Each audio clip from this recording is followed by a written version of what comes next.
All right, everybody, welcome back to Success on the Spectrum. It is just the two of us for right now because The Tweedles are this is a pod tweedling. this is a podcast for neurodivergence, and we're not always on time for everything. So, welcome back. Quick disclaimer, we often go into information and stats and history and all kinds of things as we are here learning alongside with you. Please regard all information as such. We are not uh, psychiatry, medical, or spiritual professionals of any kind. So take that information and do with it as you like. It's a very special little one-on-one convo today. What's Yeah, up, Britt? which I'm actually super excited because I've been taking a lot of notes since we started this. And something that I wanted to mention to you that I don't, that like right before we started recording, I don't know if you've ever heard of this, but have you ever heard of the telepathy tapes? No, actually, yes, but please enlighten Okay. everybody. Okay. So I literally just heard a podcast about this the other day. So I haven't really done like a deep dive, but it's something that I definitely wanted to put a pin in and get your thoughts on. So the Telepathy Tapes is a podcast by this woman. I don't want to get her name wrong, so just give me 1 second to double check. Okay. Kai Oh, Dickens. Kai Dickens. Okay. So Kai Dickens is the host of the Tapes podcast, and she was interviewed by Joe Rogan the other day. Essentially, the Telepathy Tapes is she has been studying this phenomenon of nonverbal autistic children who display like telepathic and I guess you would call them supernatural abilities. So they don't have the ability to verbally communicate, but like with their teachers and neurotypical people or people who care for them, sometimes their parents, a lot of times it's their mom, but they will have this ability to telepathically communicate where like the other individual will actually hear clear words or be shown a clear picture of what this child is trying to communicate. Now I'm listening to a second podcast. I'm like 10 minutes in, but it's funny because it's coming up again. The guest is this man named Jacques Vallée, who is a scientist and he worked on basically like in the physics realm, telepathy, psychiatry. I don't know, maybe cut this part out because I'm not 100% on this. But anyways, so it's coming up again and like it turns out that like big companies, defense contractors like Boeing, Lockheed Martin, like all these, even like Google, Apple, they like seek out people like this. So folks that go through these like nonverbal programs and then they end up being hired by like big corporations that have a stake in it. I don't know. I literally, this is the tip of the iceberg. So a lot of this is verbal diarrhea. So whatever, go down your own rabbit holes or whatever. But I just like had to talk to you about this. so I'm pretty sure that we went through a lot of intuitive and telepathy type testing in the GATE program. That's why I wanted to talk to you about this.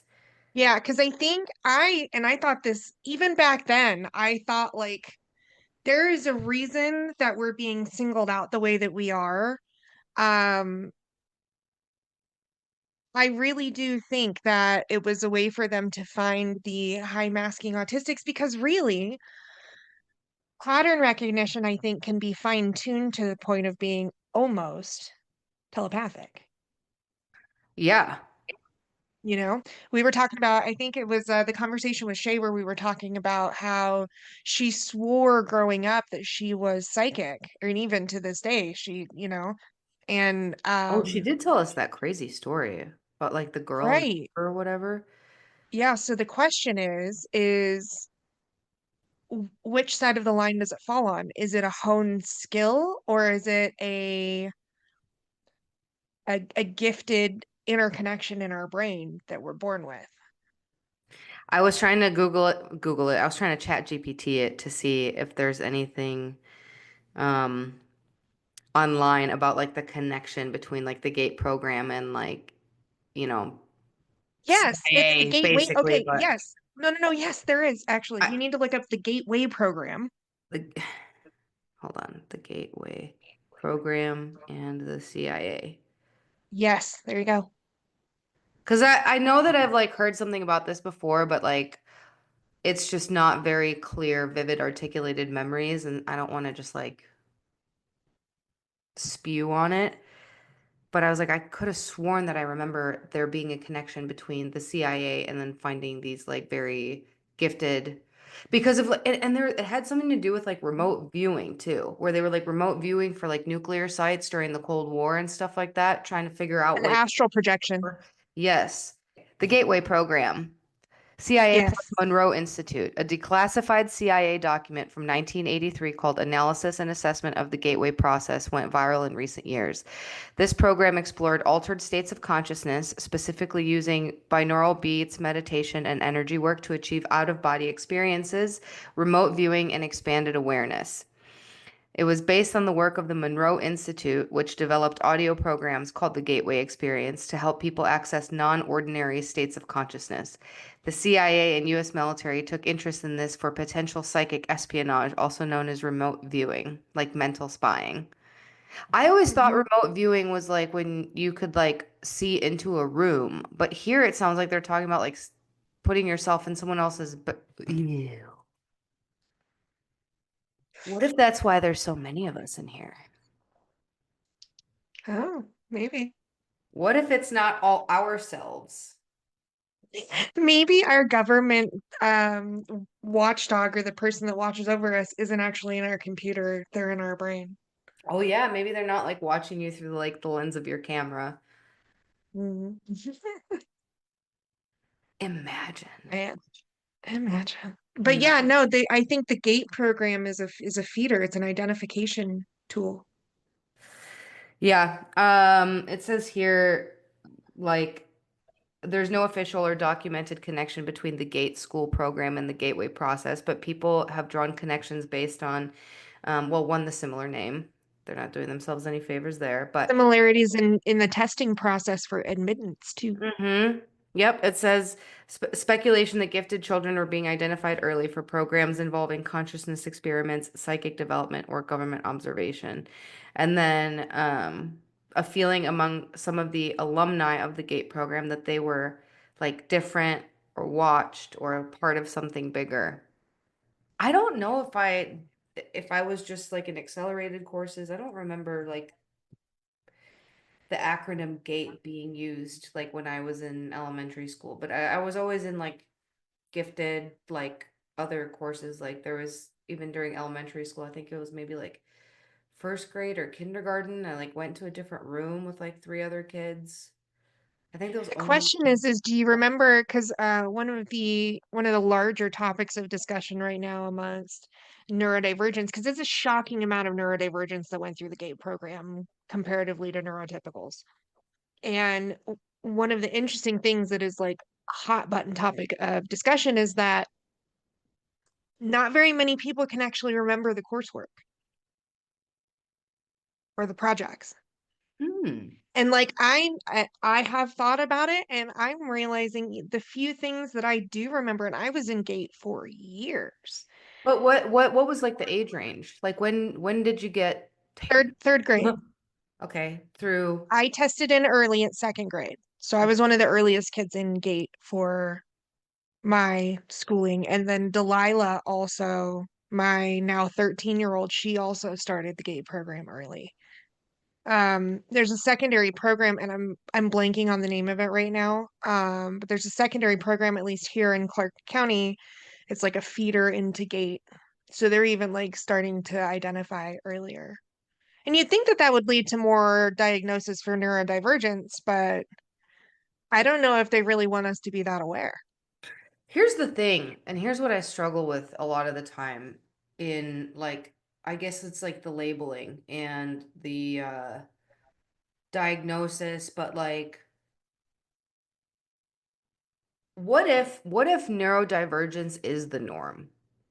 Like it doesn't make sense. Like when I think about like how human beings have like evolved and adapted, and all of the different like neural pathways that were required for human evolution and biological success, like neurotypical as it is described with like, calmness, less than one personality, like mental personality kind of thing, like the ability to just be like, here is my to-do list. I am going to go do tasks and I have no problem doing tasks. Like that seems to me like it's less evolutionarily uh like successful. You know what I mean? And so what if the like in some sense like treatment, diagnosis, identification of like neurodivergence is to just like other people who actually have those like hyperhuman skills, and by like saying, oh, this is what's neurotypical, you're like literally trying to train out all of these other skills so that you have like, you know, a less aware or a less conscious being. I don't know if that made So, sense out of my mouth. It made sense in my brain, but I'm coming up on 1 year post-diagnosis now. And I've now gone through a few different like structuring of my own personal support systems. And I can say that if nothing else, now that I've actually labeled it, I'm leaning more into being comfortable living with how my brain just works than I ever have before. I think I'm actually acclimating less. yeah, no, no, no, that's a good point. Okay, thank you for saying that because let me articulate further. I think there should be like labeling is important for identifying, but I think the association with that label as being a neurodivergent disorder, that I to me feels like a psyop. Well, it's kind Where of, it's I think, like, because oh no, it's you're weird and you're this and you're that. And it's like, actually, like, that's a lot more, like, I feel like in some ways that's evolutionarily like a leg up. I agree You know what I mean? generally. The only part where I would say that support systems, etc., are necessary is because we're living in a world that's built for neurotypical Yeah. brain patterns. So it is kind of an invisible disability for a lot of people who are are high or low functioning, but who struggle with just daily executive function. Um, those are the people that I think it's highly important to get diagnosed and put your systems in place because like for autistics, they're not medicating you. So you get labeled and then what? Well, then you learn the tools to navigate your life better. So I think it's both sides of the fence, but only because our world is only set up to live one way. Yeah, and that's a really good point too, is like,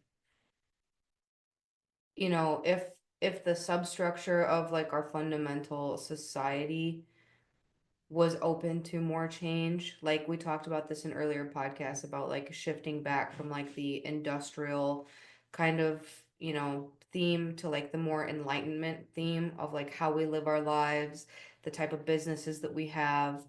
You know, I feel like if you change that substructure, that would be a lot more adaptable to like neurotypical and neurodivergent people, you know, because like you have that ability and that flexibility to like create and not get stuck. So it's like, yeah, because it's like, oh, your support systems are also now making you conform to how things are. And that's just how things are.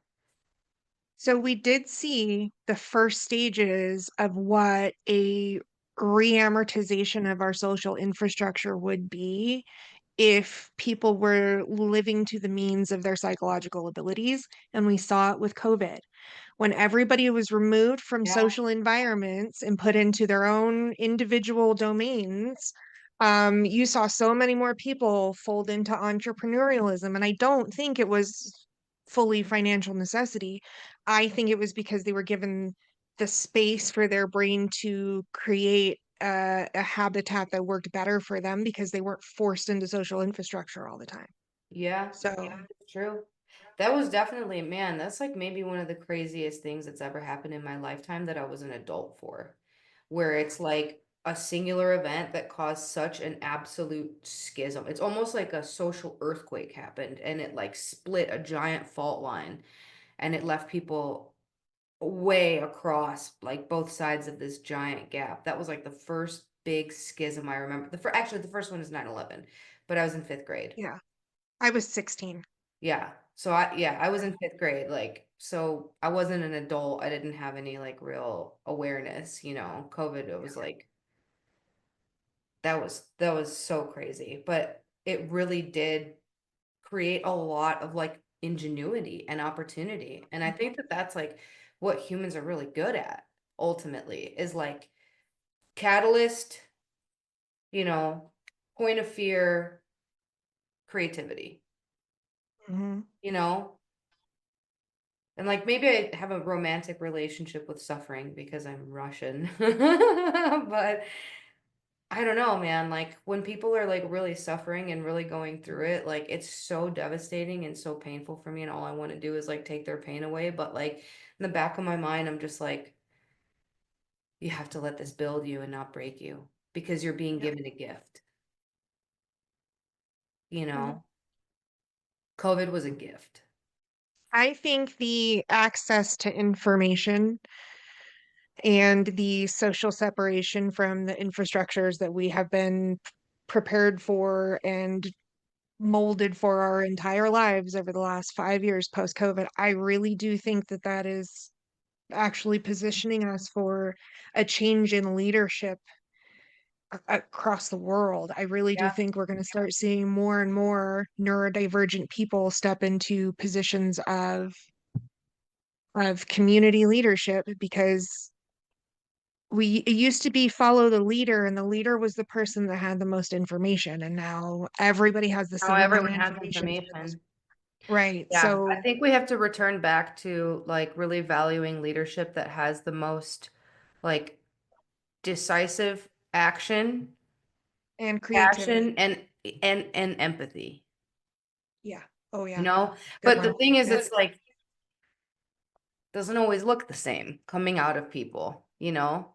Like you can have a super neurodivergent person who has like a heart of gold and is doing things that like genuinely are like, no, no, no, like trust me, I'm doing like, and then, but they're like dicks. Socially awkward. They're not well Yeah. accepted. Yeah. It's like, do you It want happens. do you want the nice guy to get certain things done? Like, probably Mm, not. no, you want My the nice grandpa guy to used come to in and have clean this up and heal saying. later. What's that? You want the nice guy to come in and clean up and heal everything later. Yeah, my grandpa used to have this saying. My grandpa Boris from the Soviet Union used to have this saying that, What like, is I would be like, oh yeah, I'm like seeing someone, he's like super nice or whatever, and he'd be like, oh, we do not have position for nice guy at this company. What does he bring to the table? Like basically just like, great that he's nice. We're not hiring for that skill set. Like, nope. and it just always stuck And with then me. you got a Steve, who's the Yeah. nicest. I know, right? Isn't that Gotta so love you. funny? But Yeah. he's not just nice. No, he's not. Those You're other right. guys that were like just You're nice. correct. Nothing else Yeah. going for them. Yeah. Steve would get the job done. Yeah. Speaking of social infrastructure, I know that you struggle with this as much as I do, but sensory overload in social situations. Are we? Yeah.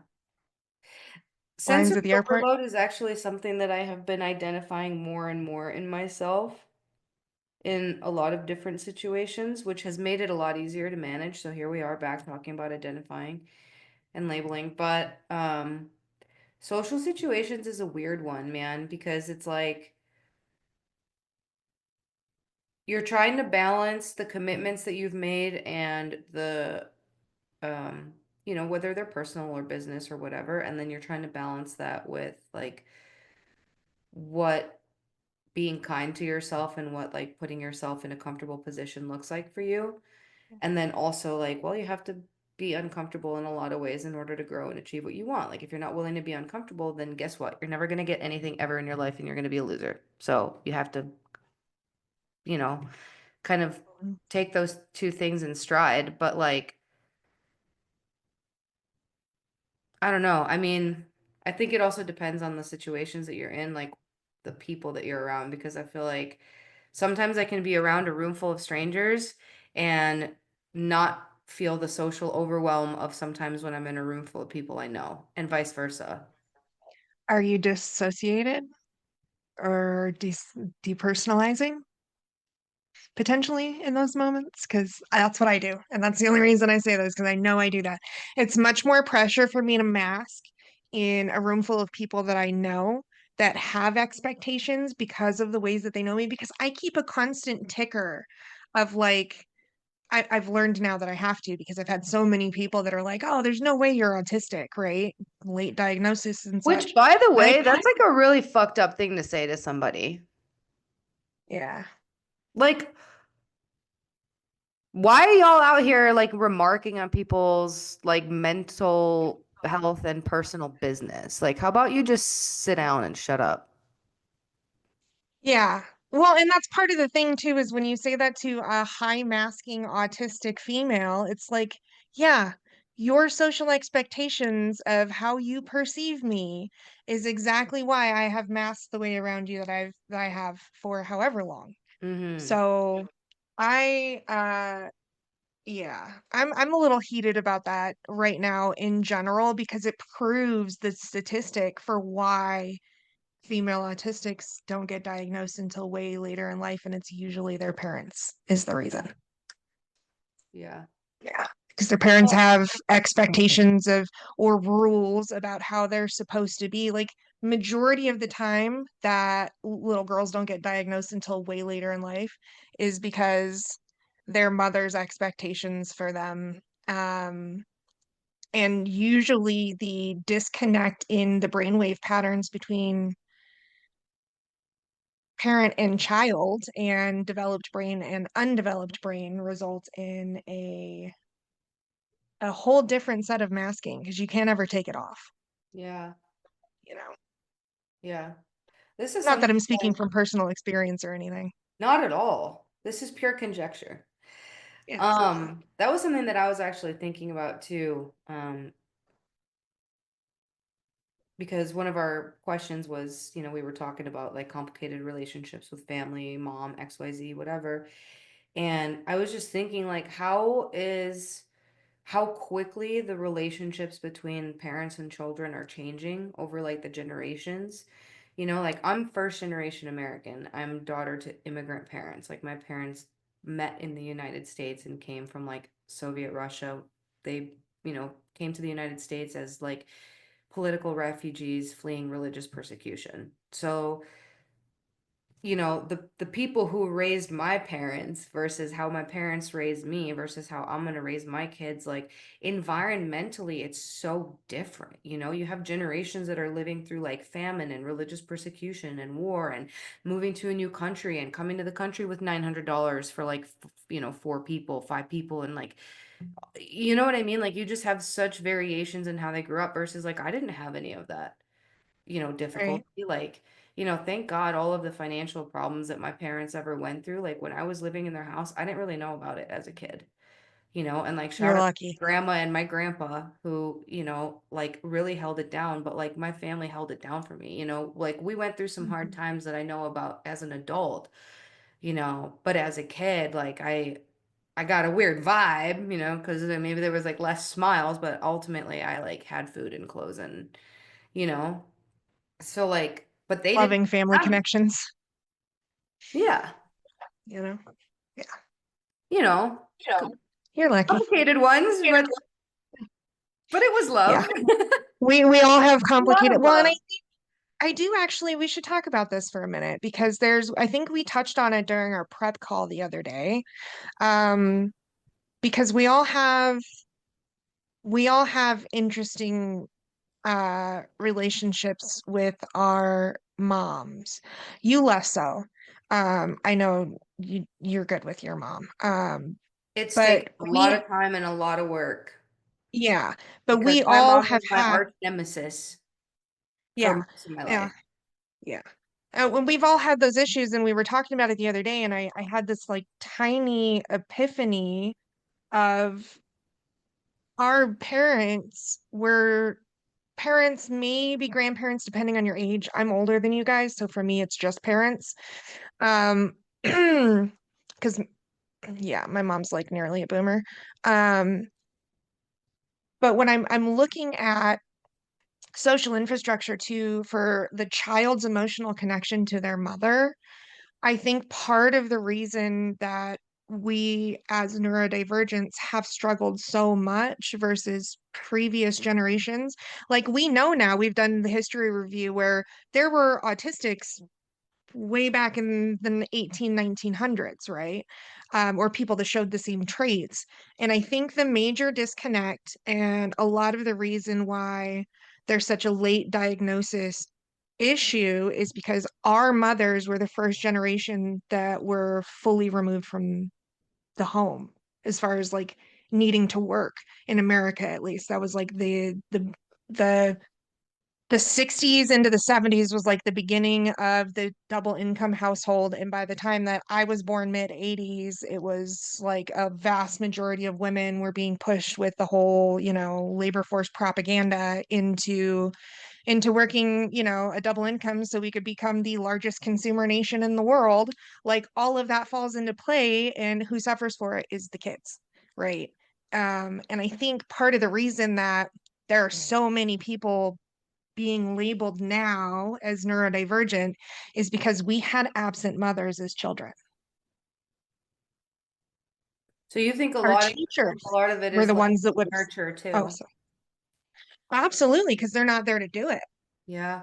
And also with that is like nutrition, Oh, absolutely. Oh, for sure. especially now with all the information that's coming out about like the connection between nutrition and cognitive health, Yep. especially throughout like, prenatal or even like as a baby through in the womb, like adolescence, like, you know, it's important at every stage, Yep. and so if you, Toxins and the metals and the plastics and yeah, all of that. Yep. yeah. Because like when I was a kid, I had like, it was always like junk food and like Capri Suns and like Lunchables and you know what I mean? Like all the cereals and stuff like that. And it's like our parents didn't know any better. Both my parents had to work. Like my mom had also worked full time. And so I would like come home from school and like eat like fruit gushers, which were like amazing, but so every single day it was just like poison dyes and all this crazy stuff, which is now linked to like all sorts of chronic illnesses and, cognitive health decline and all these things. But they were working. That's They one didn't of the have time things to that pay attention. that's one of the things I pride myself on as a mother is that they get some good home cooked meals. Oh, yeah. The unhealthy snacks are to a minimum. Yeah. They get to be kids. So when you said Gushers, I laughed because I literally just bought the first box of Gushers that's ever been in this house. Um, but it was a special request for Dude. a good reason, so I caved. But Yeah. you know, Oh, to this day, it's like one of my absolute favorite fruit snack thing. But also I'm like passionate about fruit snacks. I don't eat them a lot, but man, that's like one of my favorite things ever. I've been begging Steve for like the past week to like go out and get me some Mike and Ike's. blue raspberry Kool-Aid is like my arch nemesis for Really? dyes and sugar. Yeah, and they have it on in like a fountain at Chiba Hut. I have to steer clear of that place. I was never So like a big Kool-Aid person or anything like that. we went to a lot of food banks when I was little, and that was one of the rare like sweet things that they would have. Mm. Is you'd get like your sugar and your flour and your eggs and your milk and your basic stuff, like a box of government cheese. Uh, but every now and then they'd have like brown and serve dessert, kind of like cinnamon rolls and stuff, and they'd have Kool-Aid packs. It was like the two things that were like, so I have a stringed connection to those. I remember the Jello packs. Oh yeah. Basically like Kool-Aid if you put lard in it is what that was. Yeah. Lard Kool-Aid that's jiggly. Jiggle jiggle. We used to take that and mix it with whipped cream. Oh yeah. Oh yeah. That's good memories. My mouth just weirdly watered, which I don't know how to feel about that. Oh man, our parents, Oh, that's what we were family talking history. about. The nutritional connection and, like Mhm. parents being at work and stuff like that. Yeah. And it's so crazy too. I think it's really cool how there's been this like at least on the gram, I don't know, there's been this return of like housewifing and homesteading and like, Oh yeah. oh, If I didn't have the responsibilities that I do, I totally would have been like a trad wife. yeah. A Just let me trad make my wife? sourdough. Is that A what it's trad called? wife. Yeah, kind of. It's the new 1950s housewife, in my Trad, is that opinion. like traditional trad wife? Yes. What that means? Hmm. Yeah. But you know what drives me crazy? Are Mm, these bitches really cleaning their house in like a sundress? No, no. right? No. Like, why are we Although doing this? if you think about it though, Britt, I mean, when it's warm, I'm gonna dress all the time. Okay, going back to like sensory stuff, Yeah. I can't like be productive unless I'm in pants. Like, Oh, that's weird. I like hate if wearing I, pants. okay, like if I have no, I guess it's like a vulnerability thing. I don't know. Like, what if like a dog runs out the door and I'm like pantsless cleaning the house, then I gotta go chase the dog? You know what I mean? I don't know. I just feel like in I'm not order, I'm if not I'm wearing like short cleaning, I skirts. have to be wearing like leggings or shorts. And like, yeah, I If can't. I'm at home, I'm probably in pajamas or sweats, I'm not gonna lie. Yeah, I'm just saying, like, I can't imagine putting on a sundress and then like cleaning. I take my outside clothes off as soon as I get home. Yeah, that's a thing, right? Outside clothes Oh and yeah. inside clothes. Steve will hang out in jeans. He's Like, neurotypical, so to be fair. I mean, that's what that is. So I I don't know. can No way. I can feel the denim encroaching on my freedom, like through his pants. You know what I mean? Like I just look at him just like hanging out on the couch in jeans, and I'm just like, You know what? I think about the amount of times that I had a full-blown, full tears, dozens of minutes of crying about being able to feel the tag on my shirt or the seam in my socks. And I'm like, how could you not tell there was something wrong with me, Mom? I you just like brought back the like a childhood memory that I think I had repressed. So thank you for that. But I remember like being a kid and my parents were I had a guitar recital and they bought me this it was like a velvet turtleneck. Okay. And I I was hysterical. It was a massive fight, like with my parents. Like my dad, I think he like ended up like giving me a little smack. Like it was bad. I was like bawling on the way to this recital. It was like an all-out war. And it was just because like you put me in a velvet turtleneck. Like I can't breathe. It's pressing on my neck. Like I absolutely hate myself. There's no way you want me to go sit and play the guitar in front of like 200 people?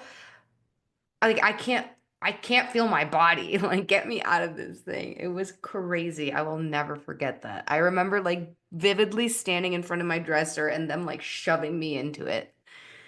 Mhm. Ugh. I used to beat myself on the head because I would get so, now I know, overstimulated. I used to just, I would be labeled either I was on SSRIs at 13 years old and had already had multiple suicide ideations and an attempt that I'm still scarred from, physically scarred from. But there was nothing wrong with me, right? But I used to like, if I couldn't get my brush through my hair, I would beat myself on the head with it to where I would have like knots. And I think back on that and I think back on like, being a mom, if I sat and watched Delilah do that, I would immediately think, oh my God, there's something wrong with this child. No? And I realized, oh, now I'm getting emotional. One of the best things about getting myself labeled is that I get to create systems where Delilah can be whoever the hell she wants to be. And I get to see what I would have been like if I had grown up in a healthy home. And that, sorry to get emotional, well, that is the best thing to me Yeah. about at least me being labeled now with the late diagnosis because I see her struggle with things now, and I'm like, oh, I know that. I Mm-hmm. know what that is. Yeah. Anyways, I think that's sorry, I don't mean totally, to get I would emotional, but say, I've had some no. shocking realizations recently. No, I think it's really important that, like we do get vulnerable and stuff like that because I think the most important, and that's what I've heard like from a lot of my friends that have kids, is like the most healing thing that can ever happen to you is like the opportunity to like have your own kid. And like it's so sad because so many people, like I even have friends that are like, I don't want kids because I'm so messed up, and it's just Oh like, yeah. you know, I'm pretty sure that's what my youngest sister so I cut my mother out of my life like 9 years ago. Zero contact because there was like no accountability. She refuses to get any kind of help. Like it is what it is. And she was exhibiting what I deemed as emotionally and psychologically unsafe behaviors around my children. So I said, absolutely not. My youngest sister, Kylie, hasn't had contact with her really since she was like a teenager. And we had a conversation the other day. Um, and I'm pretty sure that that is the reason that she chose not to ever have her own children yeah, because she was worried about passing all the generational shit down that we've been working to break to her children. yeah, She married a man that had two children, and she's a great mom. Um, but she chose and stuck to never having her own. yeah, Interesting thing. yeah. Use that both ways, I guess. Yeah, and that's like, I mean, we never know what the things we do like will do to us ultimately, the decisions that we make. Everybody just, I feel like, makes the best decisions that they know how with the information that they have. I think the big Mhm. problem though is that a lot of people make those decisions out of like self-preservation. And that kind of comes back to what I was saying before about like how you have to have pain to have growth. Yeah, Self-preservation is a fool's errand because one, it will never work. And two, all you're doing is stifling the person that you could become if you weren't so damn afraid of what you see in the mirror. yeah, Because, at what point do we get the opportunity to start figuring ourselves out? Late 20s, I feel like. Late 20s, maybe early 30s. If 13-year-old me who thought that there was like no end in sight and saw no other way to like deal with internal turmoil than like, physical self-harm and like hated myself and then developed all of these like basically I just put on all these weight vests, yeah, that were like my self-hatred and other people's opinions and all these things, and then once you start to be like, all right, me and you, bud, like let's take a good look, then you can start taking those weight vests off. And it's like that to me is like I see people and I'm like seeing how they like interact with people or things that they get mad at or like the amount of, aggression or like lack of patience or how they attack people, especially like you see a lot of this online. And all I see is like someone who has just like put on weight vests at every chance that they had instead of like taking that weight off, you know? And it's like you're spending too much time looking everywhere but in, you know? yeah, But I think that once you do take that good look in and you have the opportunity to like have a kid, you're just like you're creating like the most beautiful environment for that kid and how healing that must be, yeah. you know? I don't even think I really liked myself until I really like dug in and dissected what's me and what was my upbringing, Mm-hmm. you You know know? something Shay said last time? Or maybe it was the time before, but I wrote it down because wow, it stuck with me. She goes, for a long time, I only knew myself through the opinions of others. That hit me so hard. I was like, damn, dude. Mhm. You know? Like, what do you think? What do you think was like your first big moment that you really started to like take a deep dive in and like start doing like crazy like self-assessment, personal development? Like was there like a catalyst that was like one thing or was like a gradual, you're like, man, it's I better figure out how I operate. You know, there was two pivotal moments for me.